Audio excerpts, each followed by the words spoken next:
A Shavua Tov to everyone.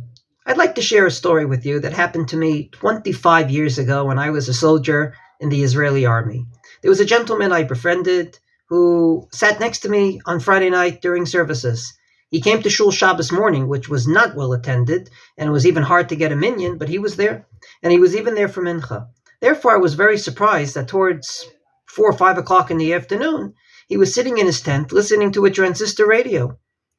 I looked at him a bit in disbelief, didn't say anything, to which he said to me the following words: Shabbat katan, efshar lahadlik transistor katan. When Shabbos is small, namely there's not much left of Shabbos, just 2-3 hours before the end of Shabbos, you can put on a small transistor. Why do I share this story with you? First of all, I think it goes without saying that he was wrong. It's as much Shabbos at the end of it as it is at the beginning of it. I share this story because I'm always surprised that sometimes for mincha on Shabbos, a chazan or a congregant comes to shul down-dressed than the way he was dressed at the beginning of Shabbos.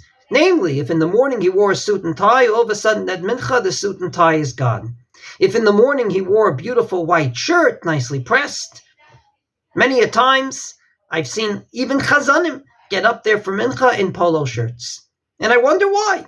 It's as much Shabbos at the beginning of Shabbos, in the morning of Shabbos, as it is at the end. And whatever Shabbos clothes that you choose in order to honor Shabbos should be worn throughout Shabbos. There is no difference between the beginning and the end in terms of the dress code.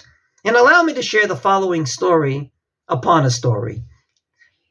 Rav Soloveitchik used to give a shiur on Shabbos afternoon, and there was a gentleman who wanted to attend. So on Shabbos morning, after services, he left his suit and his tie in his place in shul, and went home without his suit and tie because it was very hot outside. When he came into shul for the shiur, he came in a bit late. So as soon as he came in, everyone saw him come in, and he put on his tie, and then he put on his suit. Comes along Rav Soloveitchik and asked him, "What are you doing?" He said, "Well, it was hot outside, so I don't wear a suit and tie outside, but in the shul I wanted to." Rav Soloveitchik said, "And it's not Shabbos outside?" Namely, if it's summer and it's so hot, then maybe a suit and tie is not called for. But dress outside as you do inside. It's as much Shabbos outside the shul as it is inside the shul. So whatever dress code you wear for Shabbos, I'm sure it's beautiful, I'm sure it's handsome, and I'm sure it's appropriate. But please, don't differentiate between the end of Shabbos and the beginning of Shabbos. In a word, whatever you're going to wear to say Lechadodi should be the same dress code you're going to wear to say Ata Echad V'Shimcha Echad. Wishing everyone a Shavua Tov.